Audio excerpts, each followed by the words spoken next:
Sophie Etchart, founder and chief executive officer of Read Better, Be Better.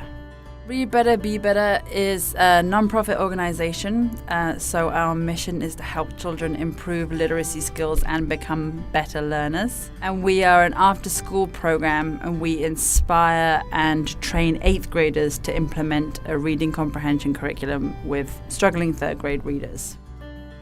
When I moved to the States, I actually found that we had a pretty incredible literacy crisis right here, which I was not expecting at all. I've come from England and was really shocked at actually the literacy levels here in Arizona. And so when I tried to do some research to find reading comprehension programs, I couldn't find agencies. The teachers were telling me that they, I quote, don't have the luxury of teaching reading comprehension. And there are great after-school programs doing fluency and doing lots of literacy interventions, but there was no comprehension component. So I very, very passionately believe that it's just not enough to be able to read the words on the page. You've got to understand it if you're going to be successful later in life. The data is so strong. We actually had an independent evaluation which was funded by Valley of the Sun United Way, and it proves that not only are we making huge gains in the 3rd grade reading, but actually our 8th grade mentors make huge improvements on their reading as well.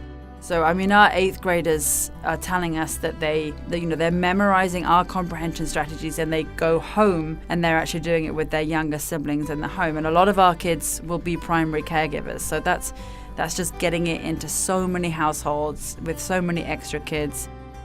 The program is evidence, and a lot of research went into making sure that the 3rd grade reading would be improved. And the idea was a personal social responsibility for the 8th graders. But then we measure all this additional data, and we're just seeing these huge growth in concentration in the little ones, huge improvements in terms of enjoyment. So their teachers are telling us they read out loud in class now, and they're so proud to be part of the program. They think it's a privilege that they get to be part of it, because they just think they get to hang out with a big kid. So they never think of it as tutoring. It's really powerful. We know behind the scenes how powerful it is, but when you come in and see the sites, it just looks like fun. There's just a group of kids sitting reading together.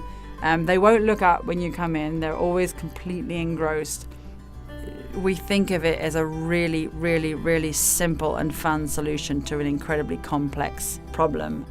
If you can get them to love coming and love reading, the gains will continue after we're no longer there.